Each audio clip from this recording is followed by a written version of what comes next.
It was said softly, almost like an afterthought. They were discussing their plans for the family trip to Italy, the one we'd been dreaming about for years. I'd been saving for it quietly, setting aside bits from my pension, little by little, ever since I turned 60. And as they talked over dinner, passing salad and swiping on their phones, my daughter looked at me and said I probably wouldn't enjoy all the walking anyway, that it might be better if I stayed home and rested. She said it with a kind smile, like a nurse telling a patient they were excused from gym class. I remember nodding, though I don't remember tasting my food after that dot. The trip was meant to be mine, my gift to them, my one big thing. But in the end, they packed their bags without me. I packed a silence I didn't know I had the strength to carry. I'm so glad you're here. Stay with me until the end, and tell me in the comments where you're watching from. I love seeing how far this story travels. I suppose it started long before the trip. That's just when I finally heard it out loud. The truth that had been blooming in small, sharp ways over the last few years. I'd raised my daughter to be independent. I told myself that's what good mothers do. Teach them to need you, less to fly farther. But maybe I took that lesson too seriously. Or maybe she did. When she was little, she used to fall asleep with her cheek pressed against my arm, murmuring that I was her favorite person. I'd stay awake long past her breathing, slowed, afraid that if I moved, I'd lose that moment forever. I kept every drawing, every letter. I worked 2 jobs when her father left. I missed meals so she wouldn't miss her ballet lessons. That's not martyrdom. That's motherhood. The ordinary kind, the kind that's invisible once the child grows up and stops looking back. After she married, the phone calls slowed. I blamed it on life, on busyness, on things people say when they're trying not to admit the truth. I sent care packages that were never acknowledged. I offered to babysit, but was always told not to bother. They had it handled. It became clear they were building something tight, something self-sufficient, something I didn't fit into anymore. It crept in like dusk. At first, I'd be left out of group texts. Then holidays began to rotate without me, even my birthday. Last year felt like a task someone remembered last minute. A grocery store cake, still in the plastic dome. I told myself not to mind. That love doesn't always look like celebration. But the week before the trip was when it shifted from subtle to solid. I'd gone to pick up the mail and saw a glossy envelope tucked inside a magazine. It was addressed to my daughter and her husband from the villa in Tuscany, my villa. The one I'd put the deposit on the year after I retired, when I still believed in family reunions and shared dreams. I'd used my name, my card, because they didn't have the funds and I wanted it to be a surprise. I hadn't told them until a month before, expecting excitement. Instead, I'd received nods and murmurs and later a reworked itinerary I wasn't included in. I opened that envelope and read it slowly, my hands trembling. The confirmation was in their names now. The dates were the same. But nowhere was my name mentioned. The reservation had been altered quietly, strategically. That night, I couldn't sleep. I sat at the kitchen table staring at an old photograph, the one of the 3 of us in Cornwall, before everything got quiet between us. I remembered the cold wind, the laughter, the sand in our shoes. My daughter was holding my arm like it. Was the anchor keeping her upright? I couldn't understand how we got from there to here. A few days before their flight, I called the villa. The woman on the line recognized my name immediately. She said, politely, that the account had been transferred. The new card on file was mine, still mine. It never changed the payment method, just the name. I didn't raise my voice. I didn't cry. I just asked her to cancel it. She did. The next day, they called, confused and frantic. She asked if I had touched the reservation. I said yes. I told her it was under my name, and since I wasn't going, I had assumed they wouldn't need it. She went quiet, then tried to spin it that she thought I'd offered it as a gift. That she didn't think I'd be up for the trip. I wouldn't have enjoyed it. She kept saying it was just logistics. that I was overreacting, that it wasn't a big deal, but it was. It was the biggest deal of all. It wasn't about a villa or a vacation. It was about how easy it had become to erase me, to make decisions about me without me, to take from me without even the decency of asking. After I hung up, I sat with the silence. I let it stretch across the walls, filling every corner of this life I had built around them. I made tea, slowly. I stirred it like she used to, back when we still had long talks and late nights. And then I began to feel something else. Not anger, not even sadness, just space. A widening, a breath I hadn't taken in years. They would still go, eventually. They'd find another place, another plan. They always did. But they would go knowing that I noticed, that I remembered whose name was on the line. That was the start of everything shifting, quietly, steadily in my favor. Not as revenge, but as return. As reclamation. I'll keep telling you everything. I used to think love was something you never had to question, especially the kind that raises you. It's kind you fold into every lunchbox and wrap into every late-night ride home. But I've come to learn that love, the real kind, is quieter than Thor. When we expect, and sometimes the ones you pour it into the most are the ones who forget what your hands ever held. After the villa was canceled, there were no more calls. It's just silence, deep and firm, like a wall that had already been built long before the final brick landed.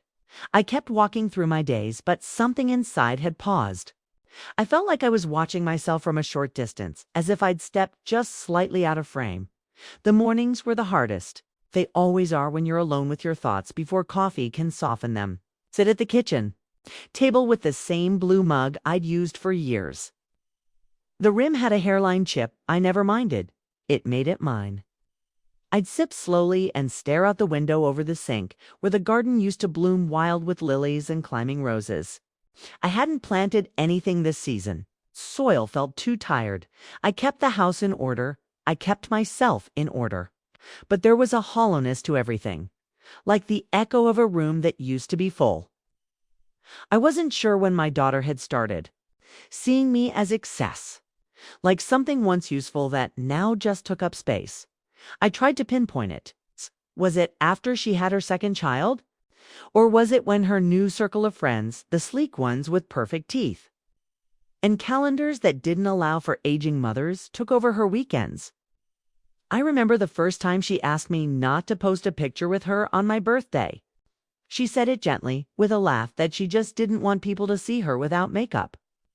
But I'd seen the photos she shared, everyone polished and laughing, glasses raised, sunlight making halos in their hair. I wasn't in any of them. I wasn't the kind of mother who expected praise. I didn't need cards or flowers every holiday. I just wanted to feel that I still belonged somewhere, that the years of devotion hadn't expired like an old carton of milk in the back of the fridge. My life had become like the old swing in the backyard, still standing, still able to move, but never touched anymore. Just there, fading slowly. Wood graying in the sun. There was a time when she used to call me every Sunday. We'd talk about nothing for an hour, what she was cooking, what the boys were learning in school, how tired she was. I'd listen closely, make little jokes. I was the soft landing she needed. And I thought that would always be enough. But somewhere along the way, she stopped needing a soft place. Or maybe she stopped believing I could offer one. Maybe I aged out of my usefulness. I'd been the woman who solved things, flat tires, sick days, late bills.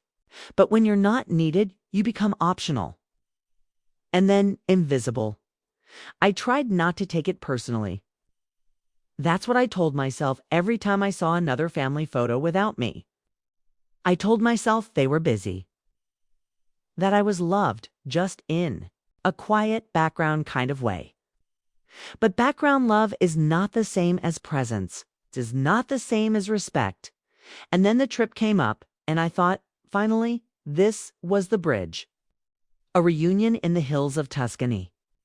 Long dinners under fairy lights, grandchildren laughing in the grass.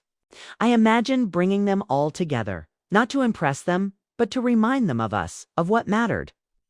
I thought the villa would be a gathering place for memory, for healing, but they had other ideas, ones that didn't include me. They took what I offered and reshaped it, turning it into something I could only watch from afar. And when I quietly took it back, they acted as if I had stolen from them. There's a kind of grief that doesn't have a funeral, the kind where no one brings casseroles or flowers. That's the grief of being slowly removed from your own story. I wasn't dramatic about it. I didn't wail or beg. I just folded that chapter closed and sat still for a long time, listening to the sound of my own breath. I started going through old boxes in the attic after that, looking for something I didn't know what. Proof, maybe, that I had mattered? I found her baby blanket, still soft, still holding the smell of lavender. I found drawings she made. In first grade, stick figures with big hearts around them.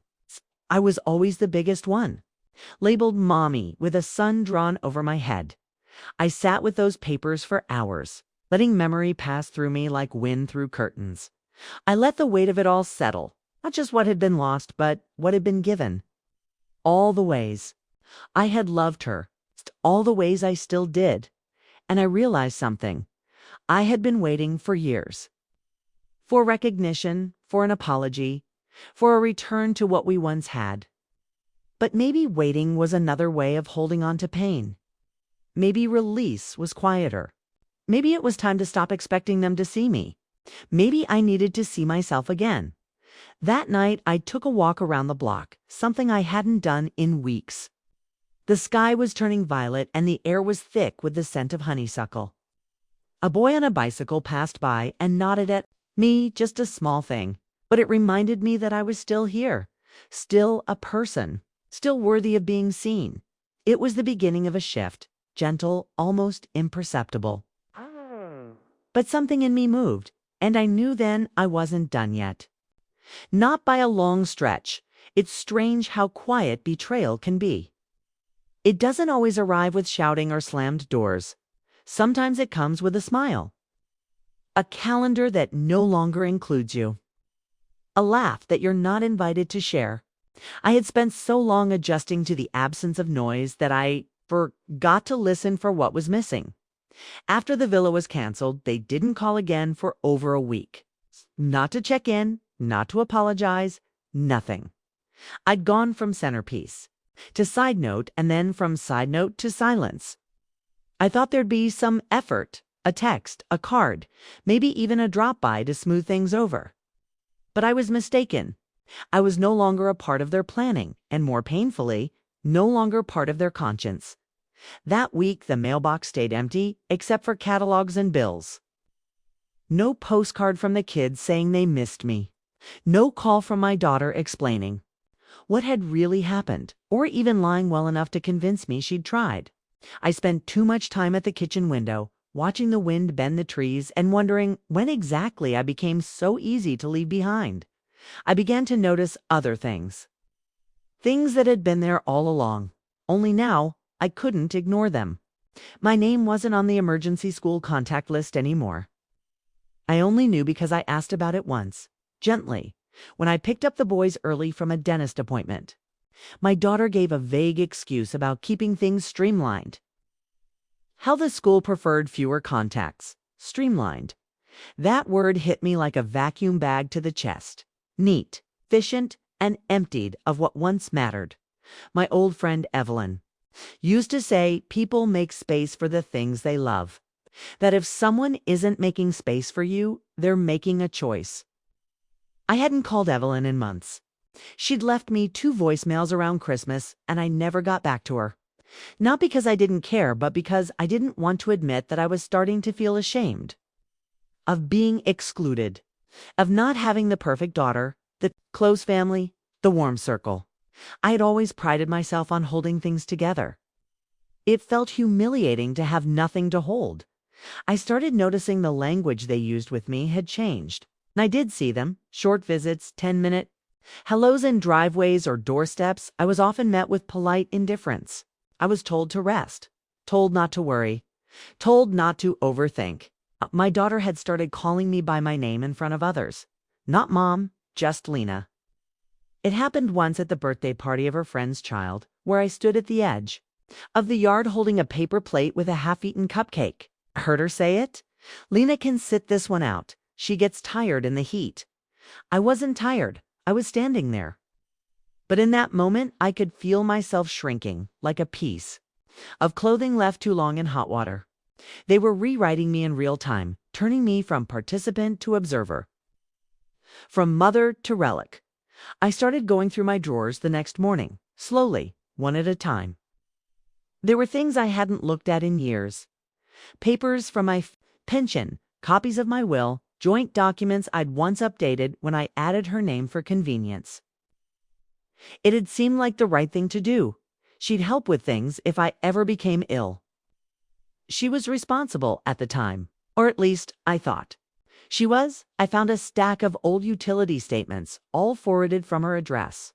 There were bank letters too, most routine, but one caught my eye. It was from the investment firm I'd used after retirement. A notification that changes had been made to account access, not recently, but months ago.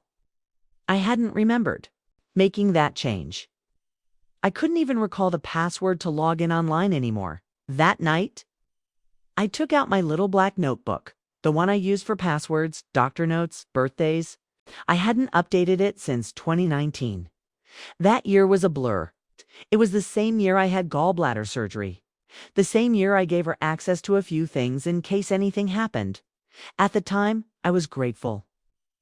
She'd taken over the paperwork, the phone calls, handled the insurance. She made me tea in the evenings, propped up my feet.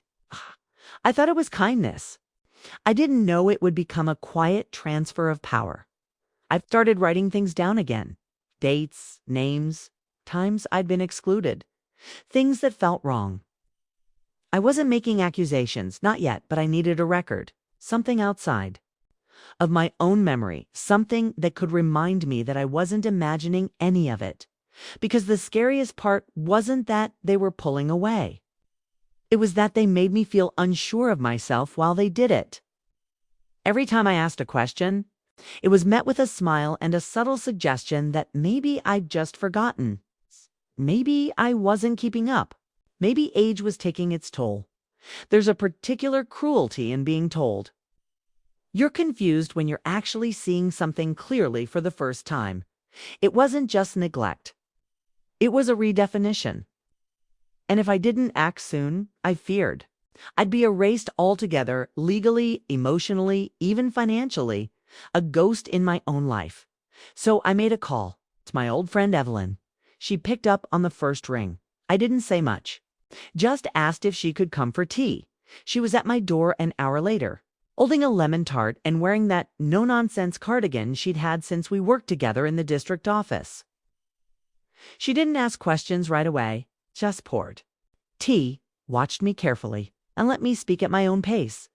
And when I told her everything, the villa, the language, the papers, the tone of voice that made me feel like a burden, she didn't tell me I was being sensitive. She didn't say, but she's your daughter. She said something simple. She said, let's find out the truth.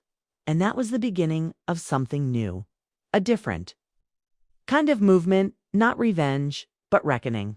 Evelyn didn't rush me. She never has. That's one of the things I've always loved about her, the way she listens, like she's holding something delicate in her hands. That afternoon, she let me tell it all without flinching, even the parts I hadn't said out loud before. Like how my daughter hadn't hugged me in months. How my grandson had started calling me her mom instead of grandma. I was a character in their story, not flesh and blood. We sat at the table while the lemon tart grew soft in the July heat. Evelyn drank her tea and tapped her index finger on the rim of the cup, a habit she picked up when she was still working as a legal secretary. When I finished, she wiped the corner of her mouth, folded her napkin, and asked me something I hadn't expected. Do you have power of attorney documents? I nodded. She asked when they were signed. I told her 4 years ago, after my surgery. My daughter had brought the papers to the hospital, said it was just a precaution. I was drowsy from anesthesia and wanted to get back to resting. I trusted her, Evelyn didn't say anything for a moment. Then she reached for her purse, pulled out a small notepad, and started writing names, numbers. She handed me a card, a local elder law attorney. She said his wife used to sing in her church choir and that he was kind, discreet, and thorough. You don't have to do anything drastic, she said. But you deserve to know what you've signed. What's been changed? What belongs to you? And only you. That night after she left, I sat in my bedroom with the little notepad in my lap. The ceiling fan creaked above me. I hadn't slept well in weeks, and I didn't expect that to change. But something felt different. There was an ember in me, small, low, but burning steady. The next morning, I called the number. The receptionist was polite. Said she could fit me in the following Thursday. I almost said no. I almost told her it wasn't that urgent, that I was probably just overthinking it. But then I heard my daughter's voice in my head, soft and syrupy. You worry too much. Mom, let us handle things. I didn't want them handling me anymore. I took the appointment in the days leading up to it. Started digging. Not just in the filing cabinet in the hall closet, but everywhere. I pulled out old folders, sticky with years of dust. Bank statements, insurance policies, notes scribbled on envelopes. I began sorting them in piles, assets, names, things. I recognized things ID, IDN, single quotes, T, and then I found it in a manila folder marked legal, tucked between tax returns and a warranty for a washing machine. I no longer owned the original copy of the power of attorney form. My signature was there, so was hers. Dated during the week, I was still on heavy pain medication. There was also a section I didn't remember discussing. A clause that allowed her to act on my behalf in all financial matters. Even while I was mentally competent, I sat with that sentence for a long time. She hadn't just helped. She had taken full control. It was one thing to assume authority during a medical emergency. It was another to keep it quietly. Long after the crisis had passed, I thought about the emails I never received from the bank. The online access I'd forgotten how to use. It's the way she'd redirect the topic anytime I asked about my investments. It's the trip she planned without telling me to the same place I was paying for. That night, I didn't cry. I didn't yell. I opened the window in the kitchen, let the night air in. The crickets were singing. Somewhere far off, a dog barked once, then went quiet. I felt like the house was listening with me, taking it all in. Bearing witness. The day of the appointment, I wore my navy blouse, the one with the mother of pearl buttons. I hadn't worn it since the last school concert I was invited to. I packed all the papers in a canvas tote bag and arrived 10 minutes early. The attorney's office smelled like eucalyptus and printer toner. His name was David, and he had kind eyes. He read the documents in silence, nodding now and then. When he was done, he looked at me and asked the simplest question. Do you want to revoke this? I nodded before I could second-guess myself.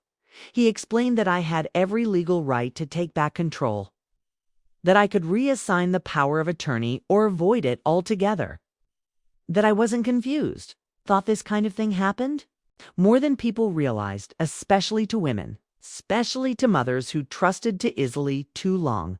It wasn't malicious always, but it was a pattern. He asked if I wanted to involve her now or later. I said later. I needed more time. I needed to gather everything, my breath, my strength, my truth. I asked him to prepare the revocation papers and notarize them. We agreed not to notify anyone until I was ready. He printed them while I waited. Thick white paper with clean lines. I signed. And just like that, something I hadn't realized was missing settled back into place. Afterward, I sat in the parking lot for a long while. The sun was high and hot. I watched people come and go. A woman helping her father into a car. A teenage boy holding the door open for someone's grandmother. And I thought, I am not helpless. I am not invisible. I'm just waking up. I went home and placed the new documents in a fresh folder, labeled in bold pen. Lena's legal papers, current and for the first time in months. Slept through the night. The next morning, I woke to birdsong instead of worry. It wasn't a miracle cure. The ache was still there, like a bruise beneath my ribs. But something had shifted. I felt my feet on the floor when I swung my legs out of bed. I mean that in every sense.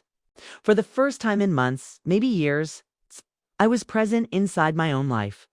The morning light spilled across the floor as I stood by the kitchen counter, stirring sugar into my coffee. I had never liked it too sweet. Just one spoon, just enough. I had spent decades trying not to need more than that from my family, from anyone. But lately, I'd begun to wonder why I'd learned to ask for so little. It was a Thursday. They were supposed to fly out that weekend. My daughter, her husband, and the boys. I hadn't asked where they planned to stay now that the villa was no longer an option. I hadn't asked anything at all. In fact, they hadn't reached out since our last clip conversation about the cancellation. I suppose they assumed I'd feel ashamed or guilty. That I'd come back to them, head bowed, offering an apology for defending my own place. But silence is a language too. I was letting mine speak. Still, curiosity is a stubborn guest. I wondered whether they were packing, whether my daughter had told the boys why Grandma wasn't going anymore. I pictured her standing at the kitchen island I'd helped her design, muting the phone while she rolled her eyes about my mood swings. Or telling her husband that I was becoming difficult in my old age. I had to stop imagining that scene. It never helped. It only took me farther from the calm I was trying so hard to build. So instead, I started sorting through drawers again. It's time not for documents, but for clarity. For pieces of myself I'd left scattered in corners while was busy being everyone else's help. There was a shoebox in the back of my linen closet. Inside were photographs wrapped in an old scarf. A younger me, holding my daughter on her first birthday, both of us beaming in the garden. A Polaroid from a camping trip, me squinting at the sun while she roasted marshmallows beside me. The photo was faded, but our shadows still touched. There was a postcard I'd written to her when she went to summer camp at 12. I'd forgotten I'd kept a copy. I'd always made two. One to send, one to save. I'm so proud of you, sweet girl. You're brave, and that's something no one can take from you. Love you always. I ran my finger over those words like they might still hold some warmth. There was also a small envelope tucked at the bottom of the box, sealed but never mailed. Addressed to me in her handwriting. The stamp was dated 6 years ago, before the surgery, before the power of attorney, before the walls rose up around us. I opened it slowly. Inside was a Mother's Day card, not store-bought, handmade, like the ones she used to make with construction paper and glue sticks. The handwriting was slightly rushed, but clear. I know I don't say it enough, but I couldn't have done any of this without you. Thank you for giving everything, even when I didn't notice it. Hey, even when I didn't say thank you. I love you, Mom, always. I read it twice. Then again, it hit me in a new way. Not as comfort, but as contrast. Reminder of how far we had drifted. That once, not long ago, she saw me clearly. And now I was the woman she excluded from group chats. The woman whose house she visited only when she needed something. I set the card down.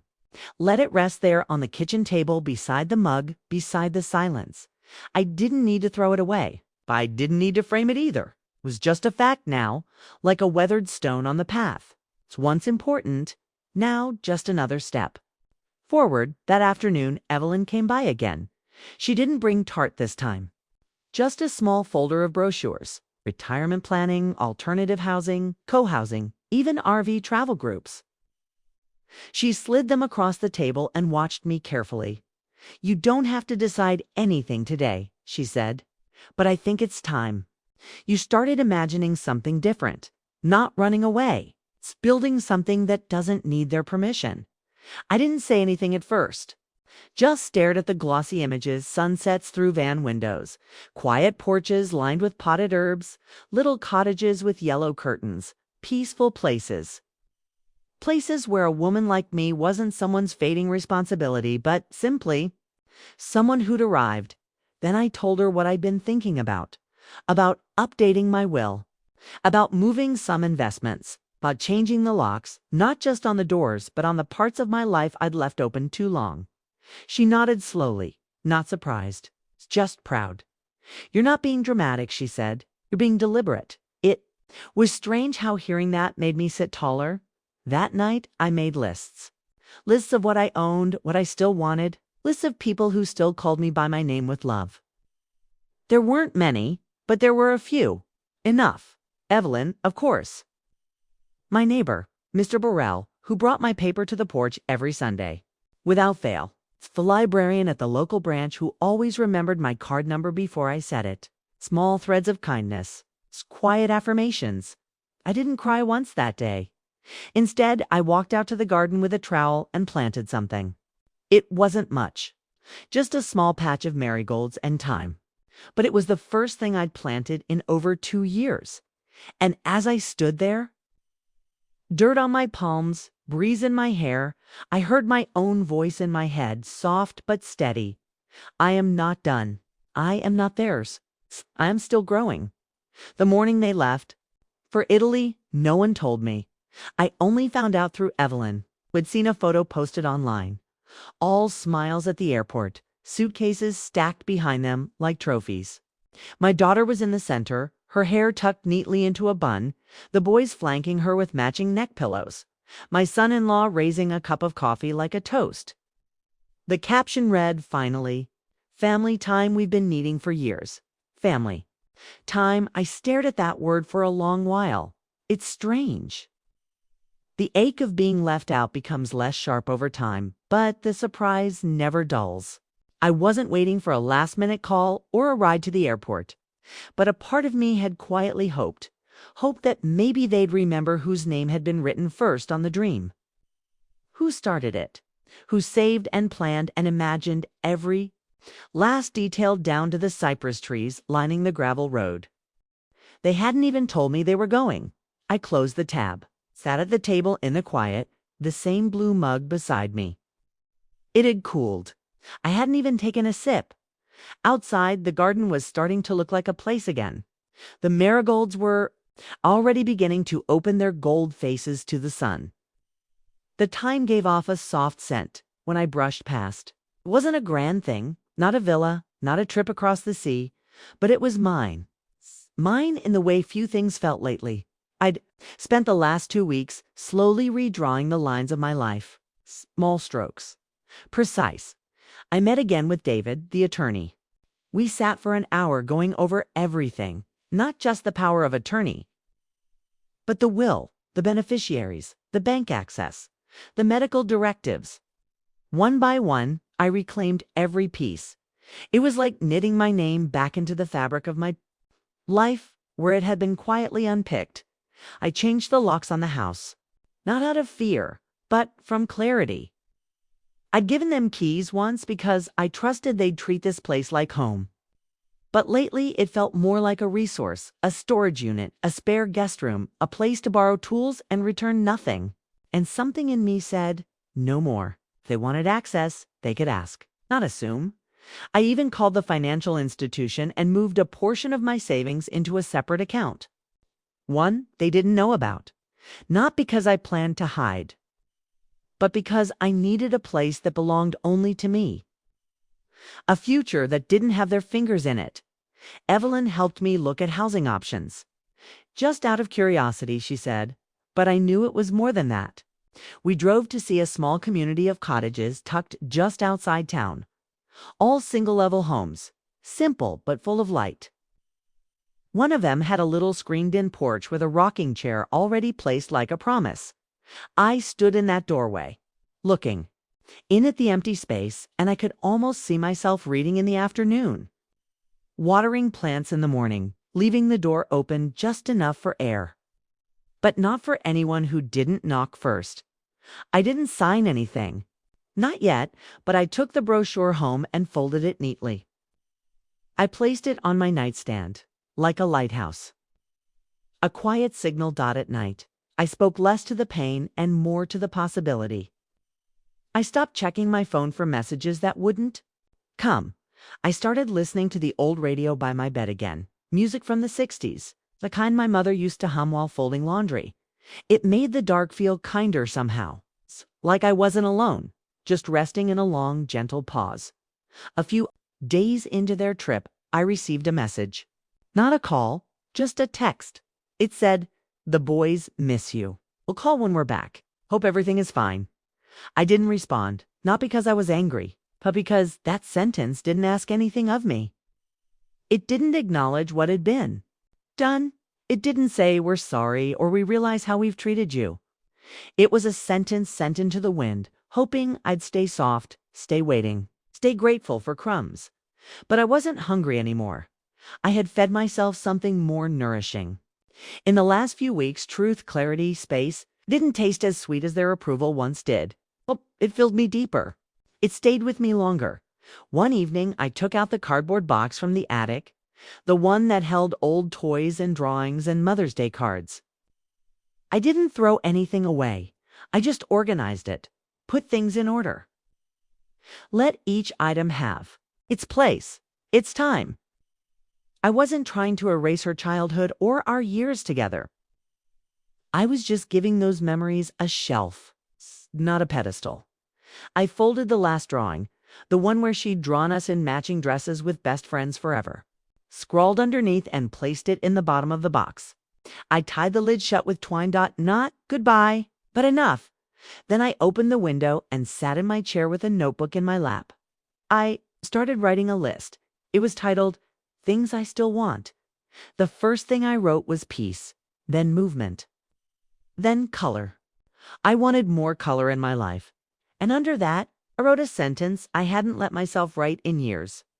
I want to matter to myself more than I matter to them. That night, I slept with the window open.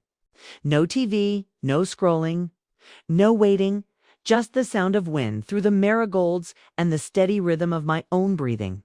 Not forgotten, not bitter, just here. Just mine, they returned a week later. I knew not because they told me, but because Evelyn texted me a screenshot from social media. My daughter had posted a carousel of photos, the boys playing with pigeons in Venice. It's a close-up of tiramisu, a sunset taken from what looked like a different villa altogether. In the final frame, there was a photo of the whole family seated around a table. Wine glasses raised. She captioned it, "Grateful for the time to rest and reconnect." Just what we needed. Home now, and hearts full. I stared at that last sentence. Hearts full, and I wondered, full of what? There was still no call, no knock at my door, just their return to routine, a quiet settling back into a life that no longer included me. I walked to the mailbox every day without expectation.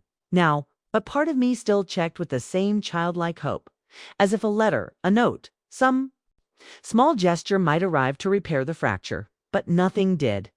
Instead, what came was a thin envelope with my name typed neatly on the front. No stamp, hand-delivered. It had been pushed through the slot sometime during the day.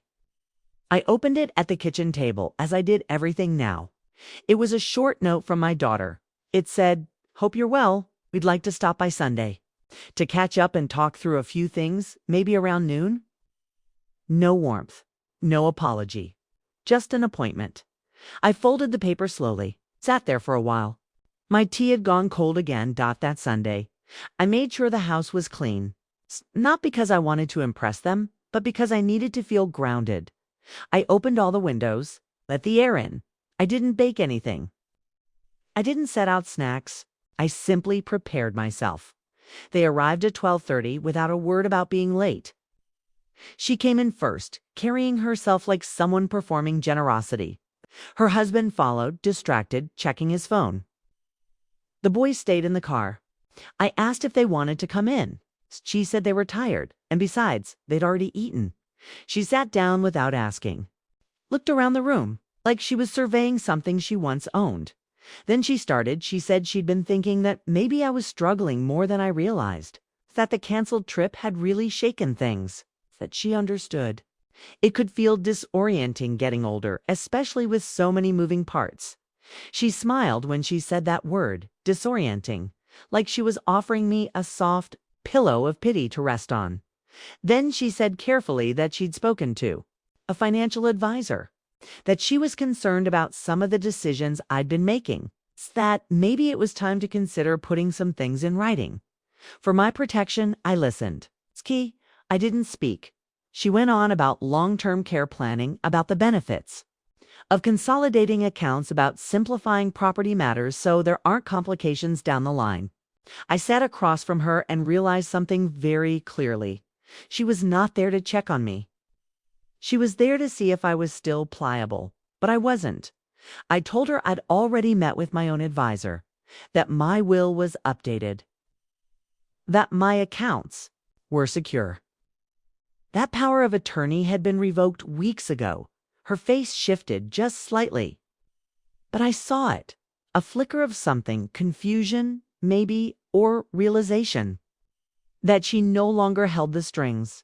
She laughed, but it was tight, said she wished I'd talked to her first, that it felt like I was acting out of fear, not trust. I looked at her, calm, direct. I said, I was acting out of knowledge, that the villa had been the first clear sign, not because they went without me, but because they planned it without me, under my name, with my money. And then quietly tried to erase me from the story. She blinked, said I was being dramatic. I told her no. I was being awake. Her husband cleared his throat and said, maybe this was all a misunderstanding, that maybe we should let it settle. I said it already had. Then I stood up, opened the door, and told them gently they could come back when they were ready to speak as equals. Not as caretakers of a woman who wasn't asking to be taken care of. My daughter looked like she might say something more. But she didn't. She just gathered her things and left. The door clicked softly behind them. I stood there for a moment, breathing, and then I went to the kitchen, poured out the cold tea, and made a fresh cup. I sat by the window as the light moved slowly across the table. There was no anger in me, just space, a clearing, and in that clearing felt something settle, not revenge, not triumph, just truth. I was no longer hoping for them to change. I was no longer waiting to be folded back in. I had turned the page, and there was no footnote leading back to them. There was only what came next. And for the first time in a long while, I wasn't afraid of the blank page. I was curious that night. After they left, the house was so still I could hear the ice melt in the glass beside my bed. It was a different kind of quiet, not the aching, abandoned silence I'd known in the weeks before, but something calmer, like after a storm, when the wind has stopped tearing through and you're left with damp earth and the weight of air finally settled. I didn't cry, I didn't pace, I simply sat with it. All of it. What was said, what was not. They had come here to gather up the last of their assumed control, and they left with empty hands. That wasn't a victory in the traditional sense. I wasn't celebrating, but it mattered. I had held my ground, not with shouting, not with accusation, but with truth. My truth, finally spoken aloud in my own home, without needing permission or apology. I slept through the night. In the morning, I opened every window. The air was still sharp with the edge of late summer. I stood in the kitchen, stirring oatmeal on the stove. And I thought about all the versions of myself that had lived in this house. The woman who had raised a daughter in these rooms. The one who had waited by the phone too many times. The one who had kept extra plates set out, just in case someone stopped by. I didn't feel the need to be her anymore. I packed away some old dishes that day. The floral china set I'd kept, just in case there was ever a holiday gathering again. The serving bowls I hadn't used since the last Thanksgiving I hosted, which, come to think of it, was over 5 years ago. I wrapped them in newspaper, sealed the box, and wrote, "Let go" on the top. It felt right. Not dramatic. Just honest.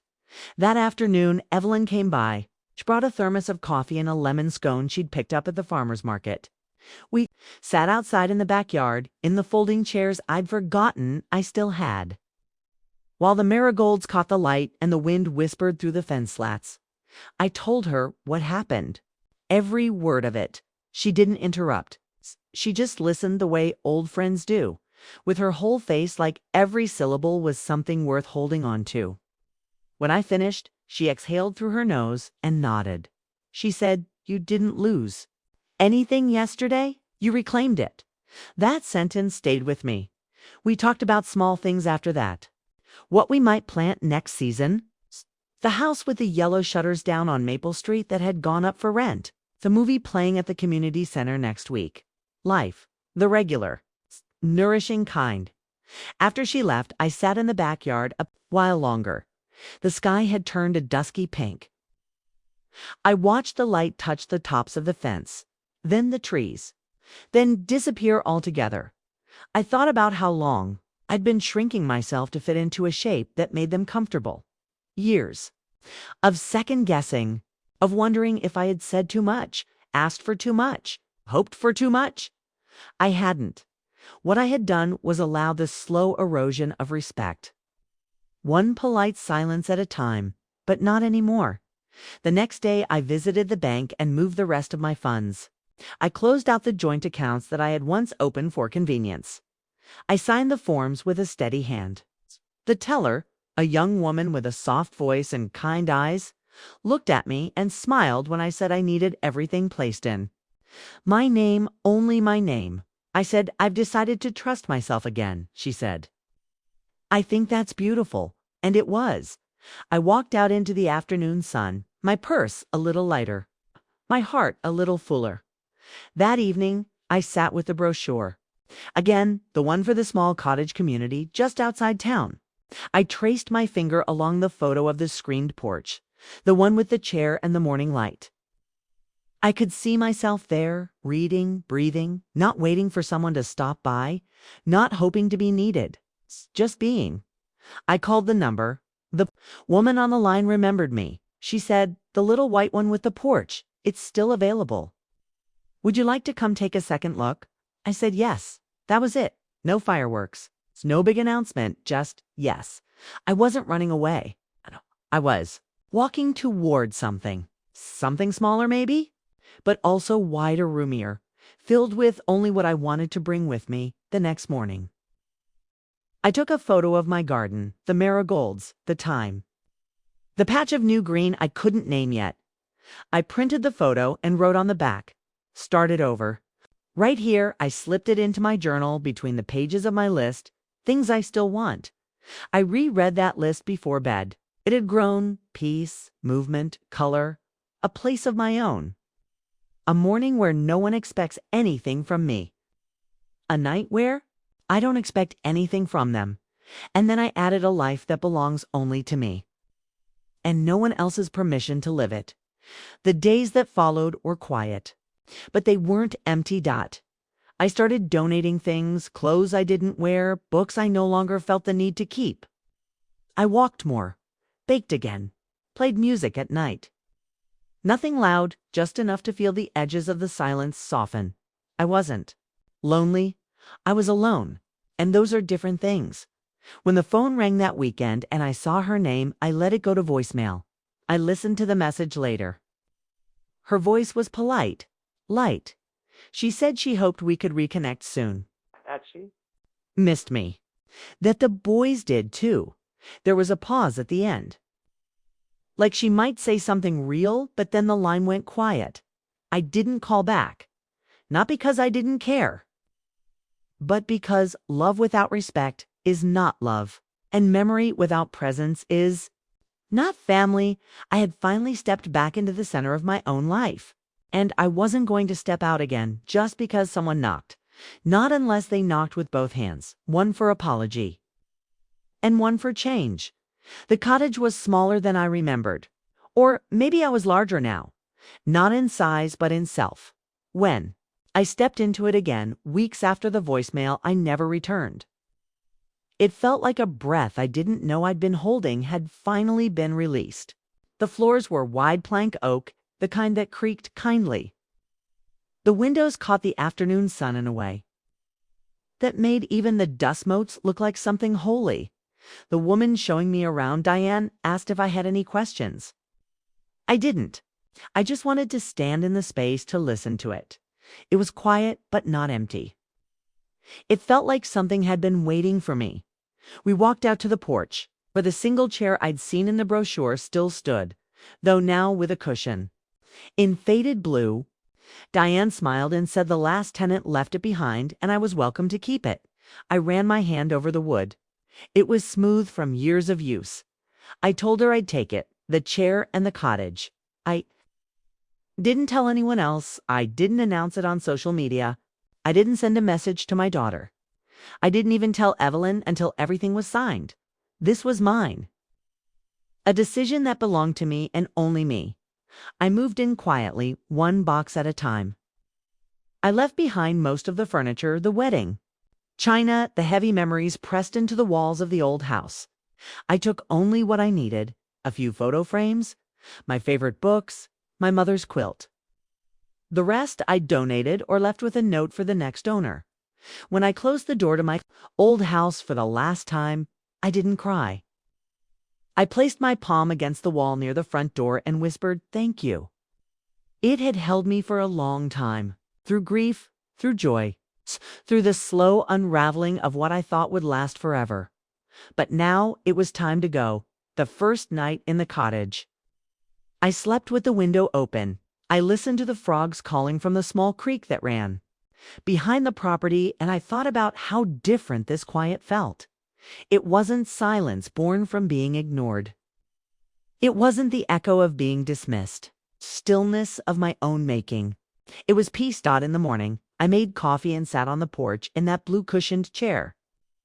I watched a squirrel dart across the fence. I saw the neighbor's wind chime turn lazily in the breeze.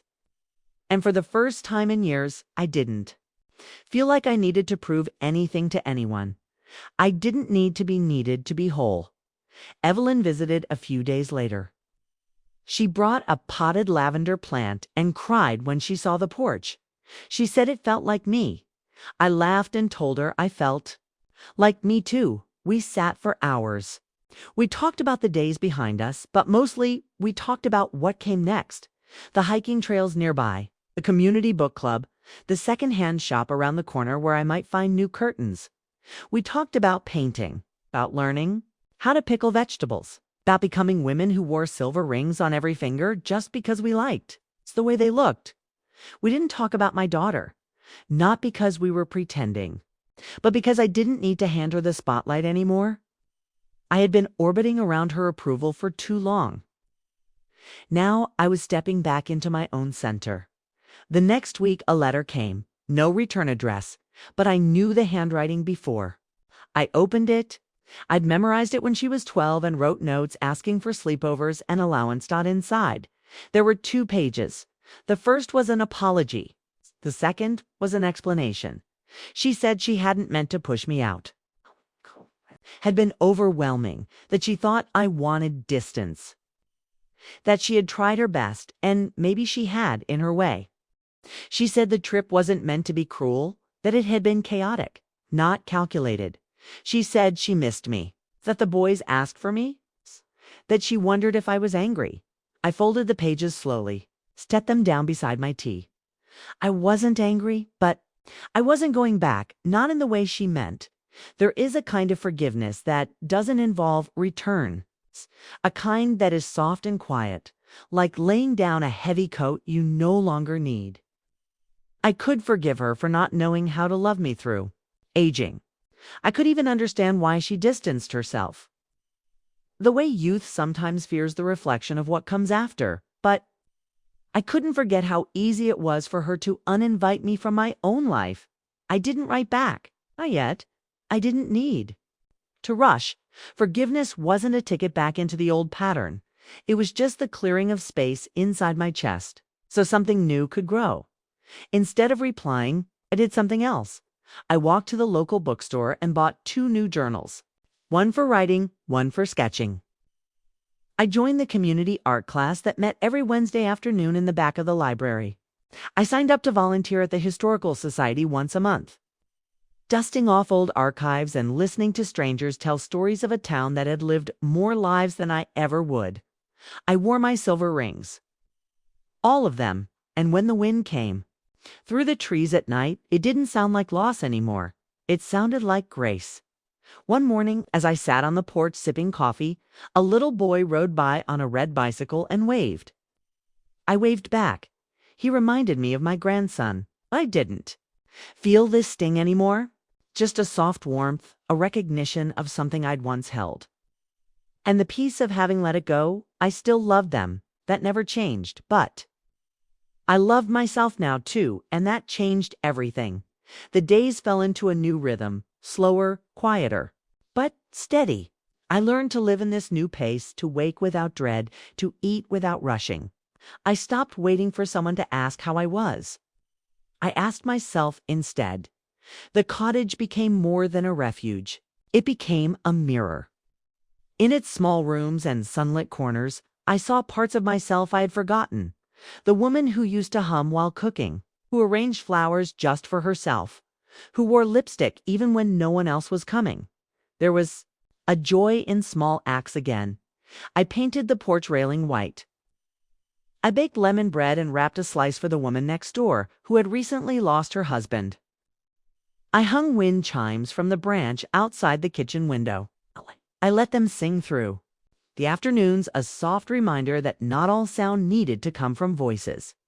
I kept the letter my daughter sent, tucked it into a drawer, not out of bitterness, but out of honesty.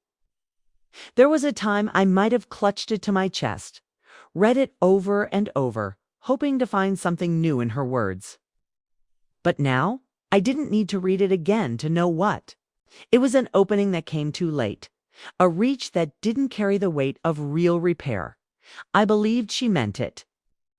I also believed she still didn't fully see me, and I had learned finally that both could be true. Forgiveness, for me, came in pieces, not one sweeping moment, but small acknowledgments. I forgive you for not calling. I forgive you for rewriting the story. I forgive you for seeing me as a problem to solve, not a person to honor. And I forgive myself, too, for staying silent so long. For trying so hard to be small. Evelyn came by every Friday now. We called them our porch hours. Sometimes we talked. Sometimes we didn't. She'd bring scones or fruit, and I'd make tea or lemonade depending on the weather. It became our ritual. A tether in a world that still sometimes felt like it was drifting. One Friday, she brought a binder, neatly tabbed. Inside were forms, medical preferences, banking summaries, legal contact lists. She said it was time to make sure everything was in order, just in case. We sat at the table and filled it out together. Not because we expected anything bad to happen, but because control is a form of peace, too. I wrote down the names of who I wanted contacted should anything ever happen. Her name was first. Not my daughter's, not out of spite. But clarity. I had waited for my daughter to act like family. But Evelyn already was. I mailed a copy of the binder's contents to my lawyer, and another I kept in the drawer beside my bed. I didn't feel morbid. I felt free. Like I'd finally drawn a map for my own life and my own departure. Should it come quietly in the night? A few weeks later, I was weeding in the garden behind the cottage when I heard footsteps on the gravel path. I looked up to see my daughter. No call, no warning. It's just her, standing there, hair pulled back, sunglasses in her hand. She looked unsure of herself, a shadow of the woman who once spoke to me in calm commands and tight smiles. I stood, brushed the dirt from my knees. She didn't move. Ford just looked at me like she wasn't sure I'd speak. She said she'd been in the neighborhood. Said she wanted to see how I was. I told her I was well. She looked around at the marigolds, the lavender, the trellis I'd begun to build from scrap wood, and said it was beautiful. Then she asked if she could sit. We sat on the edge of the raised garden bed. The silence between us was the longest we'd ever shared, and for once, didn't feel like something we needed to fill. She said she didn't know how to talk to me anymore. That she hadn't known what I wanted. That she thought I needed space. I told her I had needed respect. That space is not the same as absence. And that needing me to disappear, it's not the same as giving me rest. She looked down at her hands, said she didn't know how she became someone who hurt her own mother. I didn't answer right away because the truth is, She didn't become that person. She grew into her. Slowly, thoughtlessly, 1,000 small choices that all pointed away from me, not because she wanted to hurt me, but because she stopped seeing me. I told her that too. She asked if I hated her. I said no. That I loved her. That I would always love her. But that didn't mean I owed her proximity. I told her love and access are not the same thing. That being someone's daughter does not make you the author of their ending. She nodded. Her eyes brimmed. But no tears fell. She asked if I'd ever want to come back to visit, to stay, to spend time with the boys. I said maybe, but on my terms, when I felt safe. When the relationship was mutual, not managerial, she nodded again, then stood. We didn't hug. She said she was glad I was well. And I said, I am. She walked back down the path, shoes crunching on the gravel. I turned back to the soil, planted the last few seeds I'd been saving, not because I knew they'd bloom, but because I wanted to try that night. I added another line to my journal. I don't need to go back to be whole. Because the truth is, I hadn't just found a new home, I had found my place, and I had made it sacred, not with decorations, but with boundaries, choices, and silence that protected me instead of punishing me. I still get letters sometimes. One from my grandson, a drawing of a turtle and the word grandma spelled backwards. It made me smile. I keep it pinned to the fridge. Love still lives here, but now, so do I, fully, fiercely. Quietly, for the first time in decades, the air began to shift with early autumn. You can feel it here, not in sudden cold, but in the light. Stretches, longer across the floor in the afternoon. It lays softer on the back of your hand. The lavender, once stubborn and vibrant, started to lean. The marigolds, though still blooming, had begun to dry at the edges. I watched it all carefully, not with dread, not with nostalgia, but with awareness. Seasons change whether you're ready or not, whether you're held or forgotten, whether your name is spoken at the dinner table or not spoken at all, but now I was present enough to notice. One morning, I heard Evelyn knock softly on the door. She wasn't smiling the way she usually did, not sad, but subdued, like her breath had landed differently that morning. She came inside, carrying a box under one arm, said she'd found something in her attic. Thought I might want to see it? It was a sewing box, old cedar lined with thread still wrapped around the little pegs. She said it used to be her mother's. Said it had been passed to her, but she never used it. Not really. It had just sat there, holding space. I opened it slowly, running my fingers over the soft spools. The faded tape measure curled at the bottom like a sleeping thing. It smelled like dust and lavender and thyme. Told her it was beautiful. She nodded and said, some things are meant to be passed on, but only when someone's ready to hold them. And for the first time, I felt the difference between inheritance and expectation. Between something given in love and something pushed into your hands because someone else didn't want to carry it anymore. I had spent years holding what wasn't mine, their silence, their choices, their reshaping of the story, but this was different. I placed the box gently on the windowsill. It would stay here, a reminder that not everything left behind is loss. Some things are simply waiting for a gentler pair of hands. That evening, I wrote a letter, not to send, just to write. It was to myself, the woman I'd been before the move, the one who used to sit in the dark staring at her phone, who used to rehearse apologies she didn't owe, who kept birthday cards in drawers long after the birthdays had passed, hoping one day the sentiment would match the reality. I told her I was proud of her. I told her she did the best she could. I told her she was not the reason they grew distant. And I told her that rest was not the same as erasure, that she could stop trying to shrink into their lives because she had her own. Afterward, I folded the letter and slipped it into the pages of my journal.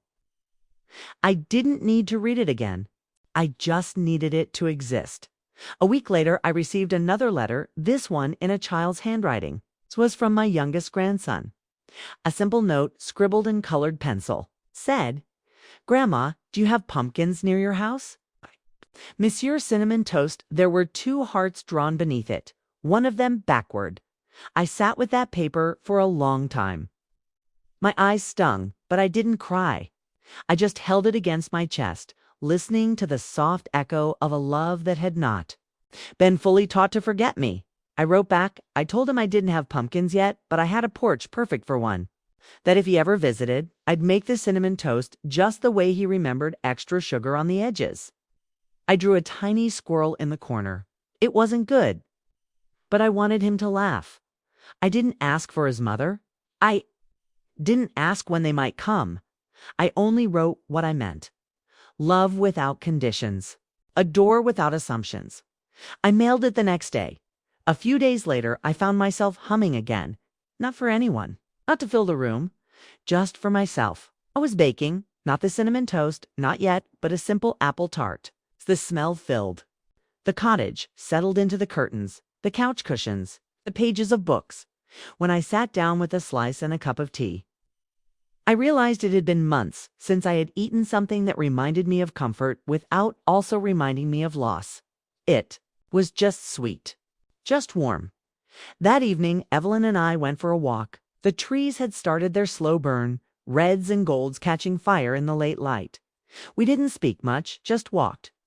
Just watched. At one point, she reached over and held my hand for a moment, and I knew she was saying, "You're doing it. You're really doing it. Not surviving, not living." That night, I stood at the window before bed. The wind chimes clinked gently outside. A moth fluttered near the screen, drawn to the lamp beside my chair. And in the dark, I spoke softly. Not a prayer, not a wish, just a truth. I am not what they remember. I am who I kept becoming when they stopped looking. This life, this stillness, this peace, it didn't come from being rescued. It came from choosing to stay when everyone else thought I would disappear. It came from planting again, from opening the window, not the door, from learning that solitude isn't the absence of love, but the fullness of self. And for the first time, I didn't feel like a woman who had been left behind. I felt like a woman who had walked ahead. The first frost came quietly. Overnight, I woke to windows glazed in a fine silver breath and the soft hush of a world paused mid-motion. The marigolds had bowed in the night. The time had gone brittle. And yet the porch still held its warmth, not from the sun, but from memory. That chair with a faded blue cushion had become my anchor. I wrapped myself in my old cardigan, the one with the missing button, and stepped outside, cupping a warm mug in both hands. I sat in silence, watching the morning light touch each frozen leaf like a benediction. This life wasn't flashy. It wasn't loud. It didn't hum with the urgency of family texts or the constant interruption of doorbells and to-do lists. But it was mine. Every corner of it. Every morning breath. Every quiet evening. Every choice made without apology. I had spent so many years trying to earn a seat at their table, trying to remain useful, palatable, easy to manage. But the truth is, I had always owned a table of my own. I'd just forgotten to sit at it. Now I did. Every day, I no longer rushed to pick up the phone. I answered only when I wanted to. I stopped waiting for invitations. I planned my own weekends, museum visits, library talks, long walks through the woods with a thermos of tea tucked into my bag. I was alone often, but never lonely. There's a dignity in being left alone when you've chosen it, and an ache when you've been pushed into it. I had known both, but I was learning to let the ache pass. Like weather. One afternoon, I got a message from my daughter. Not a call. A voice memo. She sounded tired. Not with work or the boys or the house, tired in the way people get when they've run out of justifications. She said she'd been thinking about our conversation, that it had taken her time to understand, that she was sorry it had taken her this long. She didn't ask for forgiveness, didn't try to rewrite anything. She just said she knew now that I hadn't disappeared, that she had moved too far without noticing the gap. I listened once, then again, and I let it sit. She didn't ask to come over. She didn't ask me to fold myself back into their lives. She said she was ready. If I ever wanted to visit, to talk, to try again. I didn't respond right away. Instead, I lit a candle. The one I'd bought at the small shop in town, amber. And cedar, earthy and grounding. Let it burn all the way down to the soft edge of flame. I watched the light flicker, not as a symbol, not as a ritual, just as comfort, a living thing. That night, I wrote another letter. Not to her, to myself again. I wrote, "You don't owe anyone your quiet. You don't owe anyone your yes. And if you decide to go, it's a step back toward the family that once made you feel like a burden. Let it be because you choose to.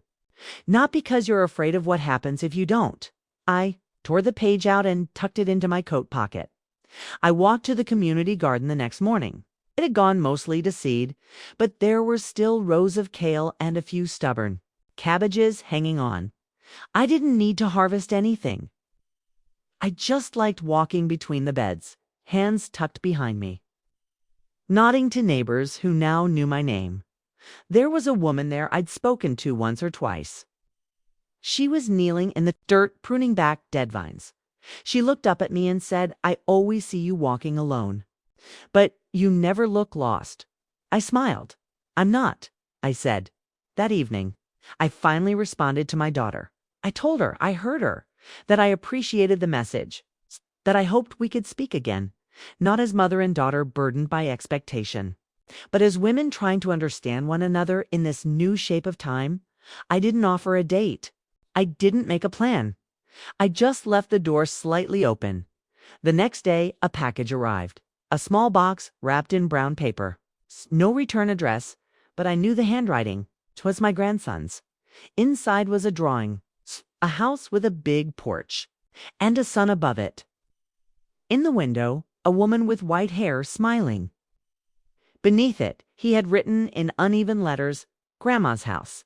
I like it there." There were no demands in that message. No guilt. Just a child's version of truth. He liked it here, so did I. I placed the drawing on my mantel beside a small vase of dried lavender. Not because I was ready to go back to their world, but because a piece of mine had reached out and said, "I see you." And that was enough. That weekend, Evelyn and I went to a craft market. We wandered through stalls, laughing at woolen hats and trying tiny cups of hot cider. I bought a scarf the color of rust. She bought a wind spinner shaped like a bird. We stayed until the sky turned soft with dusk. On the drive home, I told her about the letter, the message, the drawing. She didn't tell me what to do. She just reached over, squeezed my hand once, and said, "You built a life from the quiet. That's not something everyone knows how to do." That night, I sat on the porch in my new scarf, a blanket across my knees, and watched the moon rise slow and steady over the pines. I thought about the years I had spent asking for room. And how, in the end, the only room I ever needed was the one I gave myself. Not grand, not noisy. Not crowded with obligation, but filled with breath. With self. With stillness. I hadn't walked away from my family. I had walked toward myself, and somehow, in doing that, I was more visible than I'd ever been. It was the middle of November when the letter came. Not a message this time. Not a voicemail. Or a drawing from a child's hand. A letter handwritten in blue ink. Folded twice, sealed in a plain envelope with my name across the front. Not Mom, not Mother, just Lena. Written carefully like she'd paused before each letter. It arrived on a cold morning. The kind where the light never quite breaks through the clouds and the wind moves like a whisper you can't quite catch. I carried it in from the mailbox like it was fragile, like it might bruise if I held it too tightly. And I sat with it for a long while, unopened, beside my tea. The cottage was quiet. The wind chimes didn't stir. Even the birds had fallen silent, retreating into their bare trees. And in that hush, I remembered the weight of waiting, something I had done for years, for her to notice, to apologize, to remember who I was, to her once. But this time, I didn't feel like the same woman. I didn't open it with trembling hands. I didn't brace myself for disappointment. I simply opened it because I wanted to know. Inside was a letter that didn't circle around itself. She said she had realized she'd mistaken my silence for agreement and my patience for passivity. She wrote that she had been afraid of the version of me that aged, that it was easier to put me on a shelf than to sit across from the complexity of who I had always been. She said she'd built her life around the belief that mothers simply absorb, that they bend, that they remain. And she knew now that wasn't fair. She didn't ask me to come back. She said she was beginning to understand why I had stepped away. She said she hoped I might one day teach her how to do the same. How? To leave when you're being erased. How to stay kind and still set a boundary. How to keep loving without letting yourself be used. She said she was ready to learn. If I would still teach, I folded the letter, held it in my lap for a long time. It didn't erase anything. It didn't undo the lonely dinners or the absence in my kitchen or the way I'd been spoken about in past tense while I still sat at the table. But it mattered. Not because it was perfect, but because it was real. She didn't write to convince me. She wrote to witness me. And that was a beginning. Later that week, I called Evelyn and read her the letter over the phone. We were both quiet afterward. She didn't ask me what I would do next. She trusted me to decide that for myself. I spent the next few days walking, long walks through brittle leaves, through streets lined with frost-glazed windows and the smell of wood smoke. I let myself think, not to plan or analyze, but just to feel what rose and fell in me as the days passed. I still didn't want to go back to the woman I'd been, the one who waited for a seat, who checked her words like luggage before a flight. Afraid of what? They'd weigh. But I also didn't want to become someone who hardened so much she couldn't be moved. There had to be something in between. On Sunday, I made cinnamon toast, not for anyone else, just for me. I used thick bread and a little too much butter, just the way my grandson liked it. I let the sugar crisp around the edges. And as it baked, the smell filled the cottage like memory, like grace, like warmth knocking gently at the door. I sat on the porch with my plate and watched the road. It stayed empty, and I was okay with that. I wasn't waiting. I was simply present. Letting the sweetness linger, letting the moment pass through me without needing to hold it forever. Later, I wrote a letter in return. I told her I heard her, that I wasn't interested in returning to what we were, not because I didn't love her, but because I had spent too long inside that shape. And it no longer fit. But I said I was open to something new. I told her she could visit if she wanted. Just her. No performance, no explanations. She didn't need to arrive with flowers or apologies, just herself. Willing to sit in truth, however quiet it might be, I mailed it that afternoon, and then I let it go. A few days passed, then a week. Didn't check the phone obsessively. I didn't press my ear to the silence. I just lived. I raked leaves into slow-moving piles. I made soup. I read the last few chapters of a novel I'd been carrying from room to room for months. Wrote in. My journal not about her, but about me. It's my hands. The way they had softened and strengthened all at once. The way they had built and let go again and again. And then, on the first day of December, I heard a knock. Not loud. Just 2 soft taps. I opened the door, and there she was. No suitcase, no entourage. Just my daughter in a coat that looked too thin for the wind. Holding her hands in front of her like someone arriving. Somewhere sacred. She asked if we could sit. I nodded. We sat on the porch. The wind was sharp. The light was pale. She didn't fill the air with chatter. She didn't try to explain. She just looked out over the frost-covered garden and said, I see you now. I didn't say anything at first. Then I said, that's a start.